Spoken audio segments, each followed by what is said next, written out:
Next item on our agenda is a request for recognition from Fred Bunker.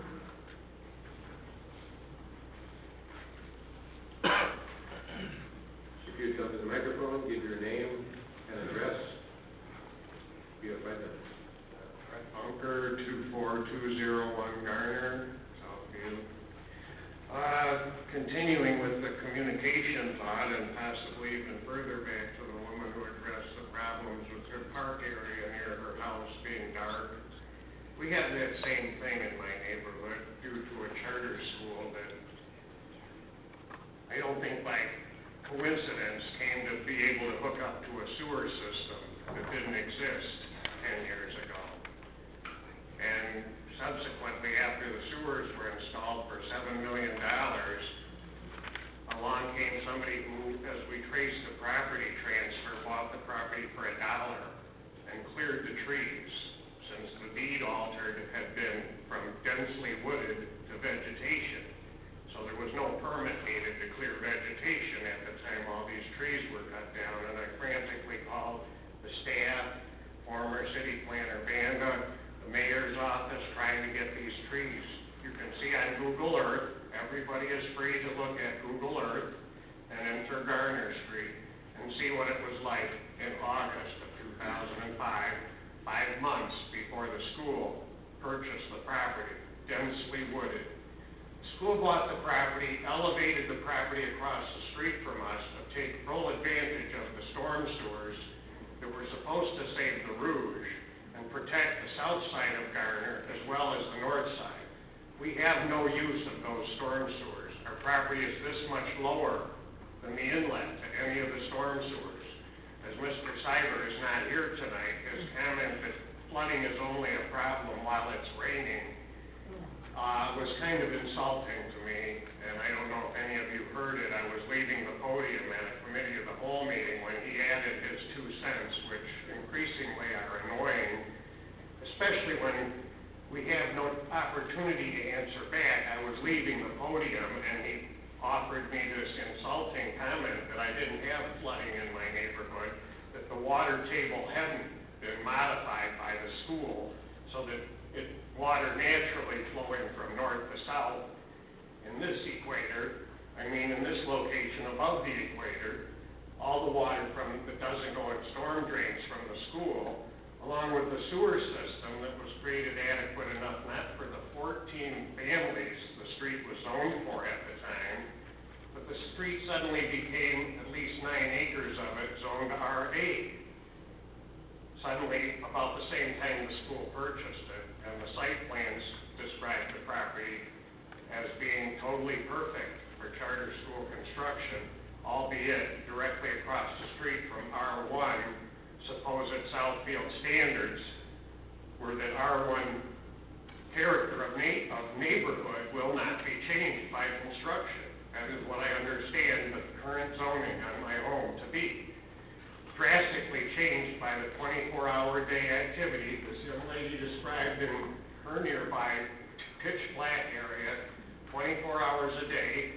I don't challenge the public safety and ability to call people, but when it's as redundant from my home as it has to be, when I hear these noises and cars meeting up in these parking lots, gates installed that are locked in an open position at this school, rather than close the gates, securing the property at night, they have them locked open. And for all of you, I'd like you to take advantage. The school board for this Bradford Academy is meeting tomorrow at 4. And I'd love to see us all show up and ask them what the heck is going on in my R1 zone neighborhood. And additionally, Mr. Grote had told me that since my issue was the only one pending for a meeting last Wednesday, the group canceled this, what looks to be the next item on the agenda. This future use and land use, wasn't that what was the topic of the meeting last Wednesday was to be, Mr. Grote? At the Planning Commission? For the permanent record, for the unabbreviated minutes through the chair? Through the chair, those issues were handled the previous month. Previous month? Yes, that's correct. So yeah, we looked at my zoning issue in July. This is not going to be a debate. I'm asking questions. We're talking about communication that was applauded, and the mayor was smiling at the last meeting with a number of people who had ideas that would be open for discussion. Yeah, you're almost out of time, you only have 10 seconds left. Obviously, when we can't get answers, our time runs out. And I've been asking a discussion take place on tax abatements also for almost 20 years. We could do that sometime. Thank you. If you'd like to talk with Mr. Crowe offline, he can get answers to you.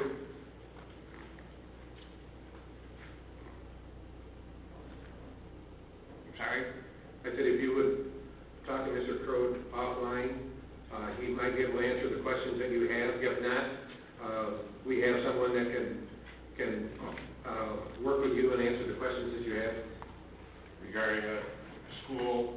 Yeah, regarding the zoning and if it's security, about the gates being locked open, we can... I was impressed with the recent discussion about standards, and highlighting standards would be R1 quality housing, that if any of you had a 1,000-foot-long parking lot installed across the street, you would be able to declare, hey, the character of my neighborhood has been altered inexorably, and the city needs to help me out here. Okay. I didn't rezone the north side of Garner. Somebody who works for the staff did. Okay. I didn't have a council to rezone that property. I'm referring this to our planning director, and if he can't answer all your questions, all our planning problems, our security problems, that he can work with the police to find out about security, and that's the end of it. Okay? Thank you. Mrs. Garrison? Okay, well, that doesn't satisfy me, that's fine.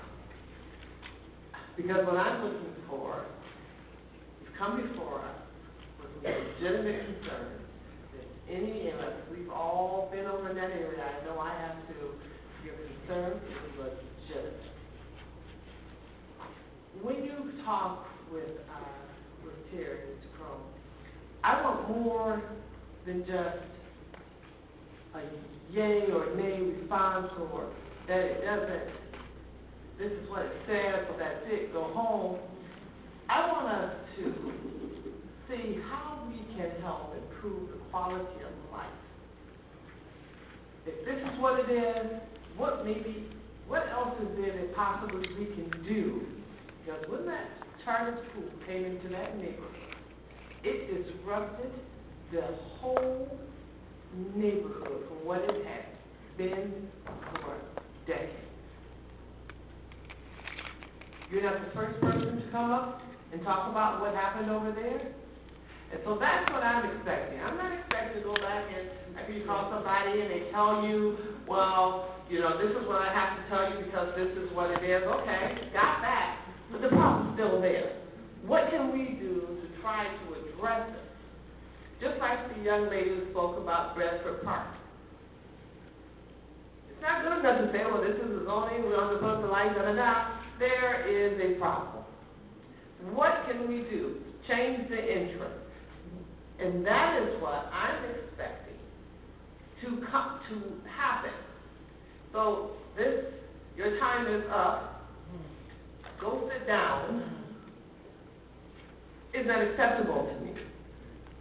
We will follow procedure. Your time, however, is up. I understand. Right. But it's not acceptable that you go talk to him and he can tell you what da-da-da-da-da. I want to hear something come back and say, how are we going to address this problem that we all know has been going on for a number of years now, that if we had to buy a house, we wouldn't buy it over in that area, that you've lost all the value in your homes, that you're running into problems with the number of cars that are in and out of that neighborhood, the noise of the weekend, we know there's a problem over there. And we've just got to figure out how to work with the schools, because they have every right to be there, but how to also help our citizens, especially who purchased those homes before that school came up with all the everything that's come with it. So, thank you for your input. I appreciate it. The board meeting for the school is 4 p.m. tomorrow in the high school. I'd love to hear from the local officials, I'm sure. Fred, stay up here for just a minute. You know, I know that you have a serious problem over there. It's nothing new. Neighbors and I'd like Well, your neighbors, and not only your neighbors, but the whole Green Dolphin subdivision where Mr. Fraser happens to live. We have put the Green Dolphin Association, we've had meetings with Bradford Academy. The principal there has given the association his cell phone number, the principal's office number. He is told it, just a minute, Fred, because this is actually happened. I was there with staff people, police department, and we were discussing all these problems with Bradford, trying to correct the bad situation. And we had no zoning on that. They came in, tore down all the trees, and we had no controls whatsoever because it's an academy. There are no controls. You can ask our legal department, there are no controls. We cannot, don't remember when the wall fell down over there and it injured, and we don't even have building department rights to look at their plans. So let's get the facts out there. That it's sitting here, and I hear all these innuendos and all these non-truths, and I want to tell you, and the principal said to everybody there, if any disturbance happens on their property, immediately call the police. And I have no record of any amount of police calls that went to that area, whether it be at night or day or whatever. So I know that principal, and he seems to be a legit, fine young man, is trying his best.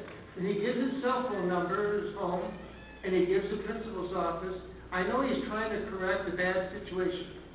And I think we're fortunate that if he's still there, I might add. But it's the whole subdivision, the people who back up to him on Green Dolphin are having a miserable time.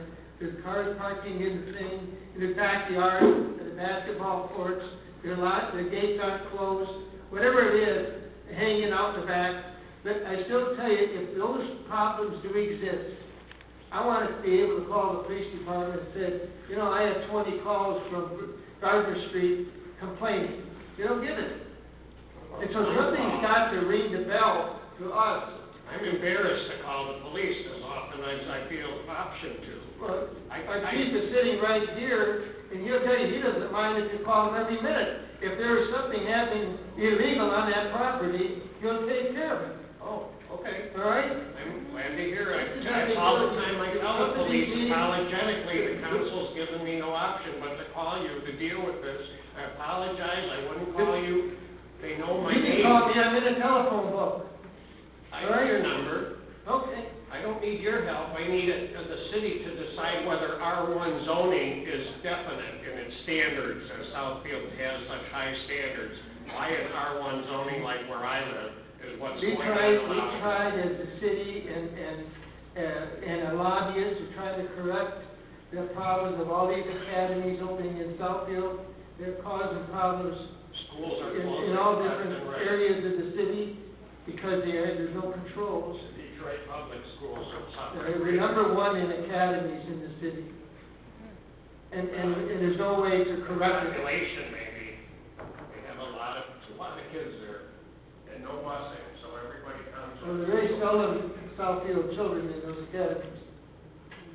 Mr. Lance? Anyway, What? I'm through. Now, let me get into this and give you a little history of how the charter school was built. All the property there was cleared. It was supposed to be sold to a condo operation. And all of a sudden, it was bought originally by the Indians up north with their money, millions of dollars. And then a private company came along, and they were partners of the Indians, and they opened a charter school. We could not do a thing about it. The superintendent of education in the state had full control over the permits of building the charter school on Garner, which is a fire trap, which has been judged by our inspectors as a risk. okay? And we had nothing to do with it. When they came in, and all those automobiles that parked there, and all that carbon monoxide killing the people there, and vegetation, everything. It is the most horrible area in our city. And they refuse to do anything about it. They have people come there to stay overnight. They do whatever they please. They sell drugs there. It is abominable there. And we can't do a thing because the state controls that piece of property and the schools. Now, if people want to do something, get together and get a hold of the state superintendent and ask him what does he think he's doing to us. And call the principal of that school. Also, he doesn't acknowledge anything. We have trouble there. The people are suffering. The houses are worthless. Everything is down the sewer there in that whole area. And nothing is done. Nothing can be done by us. Well, it was the same area proposed by the Beechwoods Hamlet, if you'll recall. Yeah. It was defeated by a 3-3 vote, which the 3-3 vote was allowed to be reconsidered for a wind turbine moratorium. But when the Beechwoods funding was being voted on for $26,000, a 3-3 vote resolved that issue, Mr. Barris, is that correct? For permanent record regarding Beechwoods Hamlet development? So there's a double standard here. I know a lot of things that go on here too. We're asking for rezoning to help us on my street, that's all. Let's see what Terry Crow does I'm on very new open. plan. Thank you all. Appreciate it. Through the chair. Mr. Crowe? I had spoken to Mr. Bunker about this issue last week. I had indicated that at our September 14th Planning Commission study session, the Planning Commission would review the rezoning considerations on the south side of the street. Thank you. Ms. Garrison? Yeah, I just have one other thing that I'd like to say. You know, it is my belief that there is always something that can be done. And I chair the legislative committee here for the city of Southfield. And there's more power in numbers, but you need a spokesperson. And your elected officials are supposed to represent the people. So even when you've attempted to do something and you weren't successful, and I said this earlier, and I'm an educator, if at first you don't succeed, try again. And that is my belief. You know, well, we tried it, it didn't work. Well, we did this, it didn't work. Well, you know what? This is 2011.